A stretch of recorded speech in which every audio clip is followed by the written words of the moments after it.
Senrisa has been working in this financial inclusion for last many years. We have seen this whole paradigm shift in this financial inclusion right from the offline transaction to now the real-time transaction. So, and we are one of the early implementer of Aadhaar-enabled payment system for the DBT long back 1.5 years ago, almost.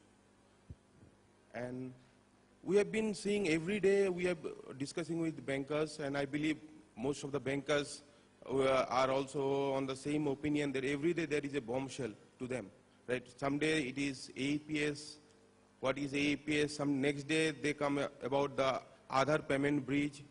The very next day they had a new terminology which is NET or ABPS. So, and everyone is confused, I believe so.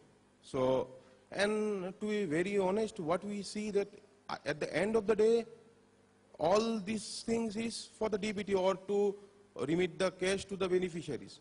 So, and what we have seen in this Aadhaar-enabled payment or the Aadhaar technology, even the states who have achieved a major part, 60%, 70%, they are also not ready to move to the Aadhaar platform because they are afraid maybe it will hamper their political mileage, or maybe there could be some other reason.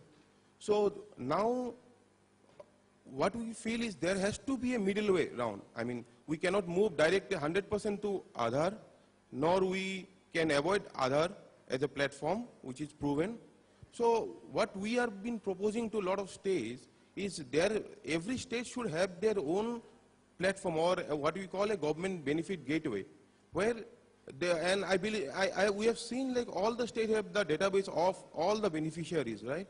And there, what they can do, they can integrate with the banks, where the benefit can be transferred, and if the beneficiary have a Aadhaar, it will route to the Aadhaar platform, and if there is no Aadhaar for that beneficiary, it could be routed directly through the fund transfer from the government benefit gateway altogether. So that will give confidence to the government, where, whatever is the technology tomorrow, which we don't know what technology that is going to come tomorrow. By the time Aadhaar is stable, there may be a different technology altogether. So by the time even the technology changes, right? So the government have the information which he can immediately switch to the technology. So that there has to be some middle layer for the state government, which will actually get connected to the beneficiary. And what we see, like a lot of state government are asking for the disbursement report, right, which bank is not able to give. If it is routed through that middleware, then the government on a single click get the information like what is the transfer, how much amount is transferred, and at the end of the day, how much money the beneficiary is withdrawing through the last mile channel. That is the beauty of having a gateway. And today, say 10% or 50% beneficiary of particular state have a Aadhaar, right? That can be routed through Aadhaar. Rest can be routed directly through fund transfer. So that's why, and about the mobile banking, it's not mobile banking means like customer has to use the bank, mobile for the banking. We have the IMPS, in the last session that we have said, IMPS is also a mobile banking platform where from this device, we can use this IMPS for instant transfer.